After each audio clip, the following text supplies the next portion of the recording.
Hello all. ഇന്ന് നോക്കാൻ പോകുന്നത് ഫാർമർ സർവീസ് സൊസൈറ്റീനെ കുറിച്ചിട്ടാണ്, അഥവാ FSS എന്ന് ഷോർട്ടാക്കിയിട്ടും വിളിക്കും. ഫാർമർ സർവീസ് സൊസൈറ്റി അഥവാ FSS എന്ന് പറയുന്നത് ഒരു പ്രൈമറി ലെവൽ കോപ്പറേറ്റീവ് സൊസൈറ്റിയാണ്. അതായത് ഏറ്റവും താഴെ തട്ടിലുള്ള ഒരു സൊസൈറ്റിയാണ് FSS എന്ന് പറയുന്നത്. നമുക്ക് ആ പേരിൽ നിന്ന് തന്നെ നമുക്ക് മനസ്സിലാക്കാൻ കഴിയും അല്ലേ, ഫാർമേഴ്സിൻ്റെ ആവശ്യങ്ങൾ നിറവേറ്റാൻ വേണ്ടിയിട്ട് ഉള്ള ഒരു സഹകരണ സംഘമാണ് ഫാർമർ സർവീസ് സൊസൈറ്റി എന്ന് പറയുന്നത്.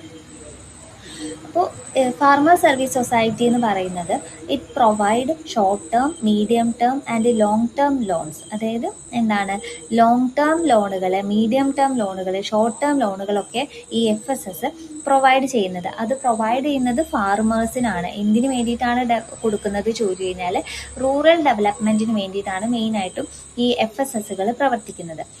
അതുപോലെ തന്നെ ഫാർമർ സർവീസ് സൊസൈറ്റികൾ എന്ന് പറയുന്നത് it offer technical assistance and extensive services beyond PACS. അതായത് PACS എന്ന് പറഞ്ഞു കഴിഞ്ഞാൽ പ്രൈമറി അഗ്രികൾച്ചറൽ ക്രെഡിറ്റ് സൊസൈറ്റീസ്.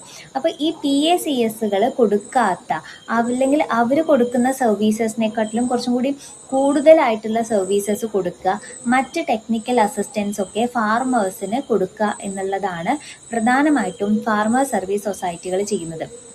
അപ്പോൾ എന്താണ്, ഫാർമേഴ്സിന് ആവശ്യമായിട്ടുള്ള short term, medium term, long term ലോണുകൾ പ്രൊവൈഡ് ചെയ്യുക. PACSകളിൽ നിന്നും കിട്ടാത്ത, അല്ലെങ്കിൽ അതിൻ്റെ സർവീസസിനെക്കാട്ടിലും കൂടുതലായിട്ടുള്ള ടെക്നിക്കൽ അസിസ്റ്റൻസുകളും മറ്റു കാര്യങ്ങളൊക്കെ പ്രൊവൈഡ് ചെയ്യുക എന്നുള്ളതാണ് ഫാർമർ സർവീസ് സൊസൈറ്റികൾ പ്രധാനമായിട്ടും ചെയ്യുന്നത്.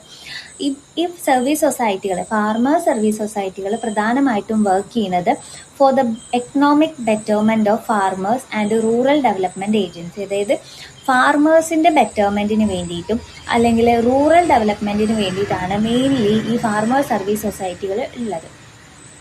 പ്രധാനമായിട്ടും ഈ സൊസൈറ്റികൾ വരാൻ കാരണമായിട്ടുള്ള, അല്ലെങ്കിൽ ഈ ഒരു സൊസൈറ്റി റെക്കമെൻഡ് ചെയ്ത കമ്മിറ്റിയാണ് നാഷണൽ കമ്മീഷൻ ഓൺ അഗ്രികൾച്ചർ എന്ന് പറയുന്ന committee. National commission on agriculture. ഈ കമ്മിറ്റിയുടെ വർഷം 1971 to 72 ആണ്. 1971 to 1972 നാഷണൽ കമ്മീഷൻ ഓൺ അഗ്രികൾച്ചറിൻ്റെ വർഷം എന്ന് പറയുന്നത്. ഈ ഒരു കമ്മിറ്റിയുടെ ഹെഡായിട്ടുള്ളത് ശ്രീ RG സരൈയാണ്.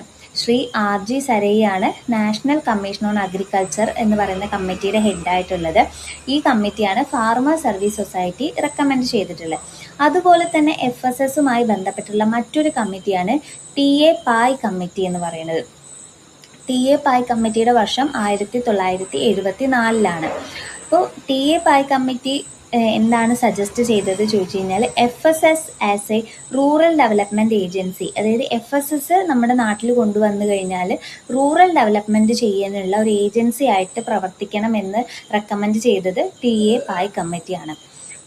TA പായ് കമ്മിറ്റിയിലെ മെമ്പേഴ്സ് എന്ന് പറയുന്നത് farmers, farm labours, small traders, agriculturist, ഇത്രയും ആൾക്കാരാണ് മെമ്പേഴ്സ് ആയിട്ടുള്ളത്.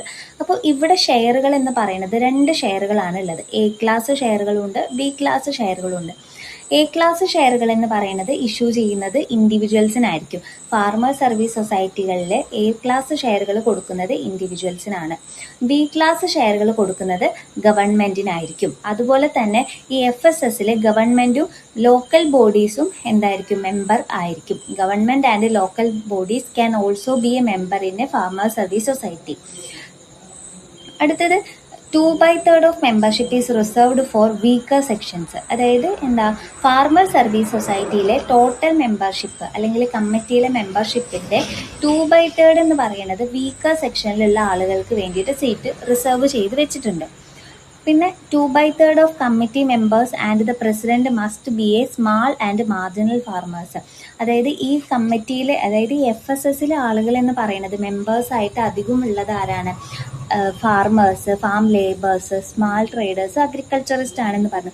അതേപോലെ തന്നെ ഈ 2/3 കമ്മിറ്റി മെമ്പർ എന്തായിരിക്കണമെന്ന് പറയുന്നുണ്ട്, ഇൻക്ലൂഡിങ് പ്രസിഡന്റ്. അവർ ആരായിരിക്കണം, സ്മാൾ ആൻഡ് മാർജിനൽ ഫാർമേഴ്സിലുള്ള ആളുകൾ ആയിരിക്കണമെന്ന് പറയുന്നുണ്ട്. പിന്നെ ഇനീഷ്യൽ എസ്റ്റാബ്ലിഷ്മെൻറ്റ് കോസ്റ്റ് 3 വർഷത്തെ, ആദ്യത്തെ 3 വർഷത്തെ ഇനീഷ്യൽ എസ്റ്റാബ്ലിഷ്മെൻറ്റ് കോസ്റ്റ് എടുക്കുന്നത് ഫിനാൻസിങ് ബാങ്ക് ആയിരിക്കും. അതായത് ഇപ്പോൾ ഒരു സ്ഥലത്ത് FSS ഇല്ല എന്നുണ്ടെങ്കിൽ ആ സ്ഥലത്ത് വരുന്ന FSSൻ്റെ ആദ്യ 3 വർഷത്തെ ചെലവുകൾ വഹിക്കുന്നത് ഫിനാൻസിങ് ബാങ്ക് ആയിരിക്കും. പിന്നെ ഇവരുടെ മാനേജ്മെന്റിനെ കുറിച്ച് പറയുകയാണെന്നുണ്ടെങ്കിൽ FSSന്റെ സുപ്രീം അതോറിറ്റി എന്ന് പറയുന്നത് ജനറൽ ബോഡിയാണ്. FSSന്റെ സുപ്രീം അതോറിറ്റി എന്ന് പറയുന്നത് ജനറൽ ബോഡിയാണ്.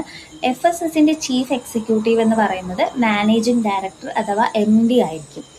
സുപ്രീം ബോഡി അല്ലെങ്കിൽ സുപ്രീം അതോറിറ്റി ജനറൽ ബോഡിയും ചീഫ് എക്സിക്യൂട്ടീവ് മാനേജിംഗ് ഡയറക്ടറും ആണ്.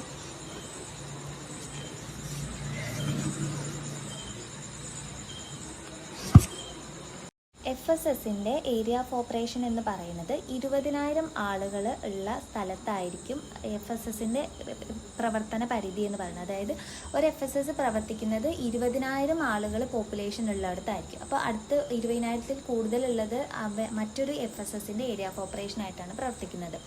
എന്തിനാണ് ഇങ്ങനെ 20,000 വെച്ച് പ്രവർത്തിക്കുന്നത് എന്ന് വെച്ചിട്ടുണ്ടെങ്കിൽ mainly focus on the development of rural people. അതായത് റൂറൽ പീപ്പിളുകൾക്ക് ഡെവലപ്മെൻറ്റിന് വേണ്ടിയിട്ടാണ് 20,000 എന്ന് പറയുന്ന ആ ഒരു പോപ്പുലേഷനിൽ ഉൾക്കൊണ്ടിട്ട് പ്രവർത്തിക്കുന്നത്.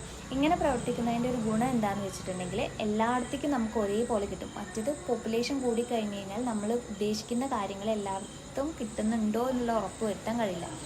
അപ്പോൾ നീഡ് ബേസ്ഡ് അല്ലെങ്കിൽ പ്രോബ്ലം ബേസ്ഡ് പ്രവർത്തനങ്ങൾ കാഴ്ചവെക്കാൻ FSSനെ ഇത് സഹായിക്കും. പിന്നെ FSS എന്ന് പറയുന്നതിൻ്റെ ഇവർക്ക് കിട്ടുന്ന ഫിനാൻഷ്യൽ അസിസ്റ്റൻസും ഫണ്ടിങ് സപ്പോർട്ടുകൾ എന്ന് പറയുന്നത് SFDA MFALDA പറയുന്ന 2 ഇൻസ്റ്റിറ്റ്യൂഷൻ വഴിയാണ് കിട്ടുന്നത്. അപ്പോൾ SFDA എന്ന് പറഞ്ഞു കഴിഞ്ഞാൽ എന്താണ്? സ്മാൾ ഫാർമേഴ്സ് ഡെവലപ്മെൻറ്റ് ഏജൻസി എന്നാണ് SFDAയുടെ full form. And marginal farmers and agriculture labours development agency, അതാണ് MFALDA. അപ്പോൾ ഈ ഒരു SFDA MFALDA വഴിയാണ് സ്റ്റേറ്റ് ഗവൺമെൻറ്റിൻ്റെ കോൺട്രിബ്യൂഷൻസ് FSSന് കിട്ടുന്നത്. FSSന്റെ ഷെയർസ് എന്ന് പറയുന്നത് 3 വർഷത്തിന് ശേഷമാണ് വിഡ്രോ ചെയ്യാൻ പറ്റുള്ളൂ. നമ്മൾ പറഞ്ഞു A ക്ലാസ് ഷെയറുകളും B ക്ലാസ് ഷെയറുകളും ഉണ്ടെന്ന് പറഞ്ഞു. അപ്പോൾ ഈ ഒരു ഷെയറുകൾ ഒരാൾ പർച്ചേസ് ചെയ്ത് കഴിഞ്ഞാൽ അത് അവർക്ക് വിഡ്രോ ചെയ്യണമെന്നുണ്ടെങ്കിൽ 3 വർഷത്തിന് ശേഷമാണ് വിഡ്രോ ചെയ്യാൻ കഴിയുള്ളൂ. അതുപോലെ തന്നെ ലൈബിലിറ്റി എന്ന് പറയുന്നത് FSSന്റെ ലൈബിലിറ്റി എന്ന് പറയുന്നത് പെയ്ഡപ്പ് ഷെയർ ക്യാപിറ്റലിനെ ബേസ് ചെയ്തിട്ടായിരിക്കും.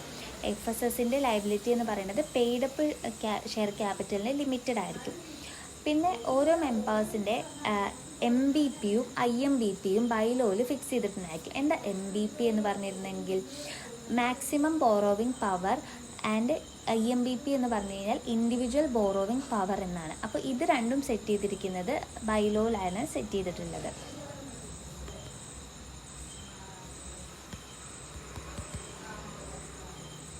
അപ്പോൾ ഇത്രയാണ് FSSനെ കുറിച്ചിട്ടുള്ള പ്രധാനപ്പെട്ട പോയിന്റുകളൊക്കെ നമ്മളിന്ന് ഡിസ്കസ് ചെയ്തിട്ടുണ്ട്. ഞാൻ ഒന്നുകൂടി ചുരുക്കി പറയാം. FSS എന്ന് പറയുന്നത് ഫാർമേഴ്സ് സർവീസ് സൊസൈറ്റി എന്നാണ് അതിൻ്റെ ഫുൾ ഫോം വരുന്നത്. ഇതൊരു പ്രൈമറി ലെവൽ കോപ്പറേറ്റീവ് സൊസൈറ്റിയാണ്. റൂറൽ ഡെവലപ്മെൻറ്റിന് വേണ്ടിയിട്ടും ഫാർമേഴ്സിൻ്റെ എക്കണോമിക് ബെറ്റർമെൻറ്റിന് വേണ്ടിയിട്ടും പ്രവർത്തിക്കുന്ന ഒരു സൊസൈറ്റിയാണ്. PACSകൾ കൊടുക്കാത്ത എക്സ്റ്റെൻസീവ് സർവീസസുകളും ടെക്നിക്കൽ അസിസ്റ്റൻസുകളും വിവിധ തരത്തിലുള്ള ലോണുകളും short term, medium term, long term ലോണുകൾ പ്രൊവൈഡ് ചെയ്യുന്ന സൊസൈറ്റിയാണ് ഫാർമേഴ്സ് സർവീസ് സൊസൈറ്റി എന്ന് പറയുന്നത്. ഇവരുടെ ഏരിയ ഓഫ് ഓപ്പറേഷൻ എന്ന് പറയുന്നത് 20,000 പോപ്പുലേഷനുള്ള സ്ഥലത്തായിരിക്കും. മെയിനായിട്ട് റെക്കമെൻഡ് ചെയ്ത കമ്മിറ്റി എന്ന് പറയുന്നത് നാഷണൽ കമ്മീഷൻ ഓൺ അഗ്രികൾച്ചർ ആണ്. പിന്നെ അതിൻ്റെ ഹെഡ് RG സരൈ ആണ്. ഇമ്പോർട്ടൻ്റ് ആയിട്ടുള്ള ഒരു പോയിൻ്റാണ് FSSൻ്റെ ചീഫ് എക്സിക്യൂട്ടീവ് എന്ന് പറയുന്നത് മാനേജിംഗ് ഡയറക്ടർ എന്നാണ്. ഇത് പ്രീവിയസ് ഇയറിൽ ചോദിച്ചിട്ടുണ്ട്. പിന്നെ സുപ്രീം അതോറിറ്റി ജനറൽ ബോഡിയാണ്. FSSുമായി ബന്ധപ്പെട്ടുള്ള മറ്റൊരു കമ്മിറ്റിയാണ് TAPAI കമ്മിറ്റി എന്ന് പറഞ്ഞു.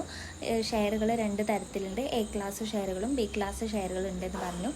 A ക്ലാസ് ഷെയറുകൾ ഇൻഡിവിജ്വൽസിനാണ്.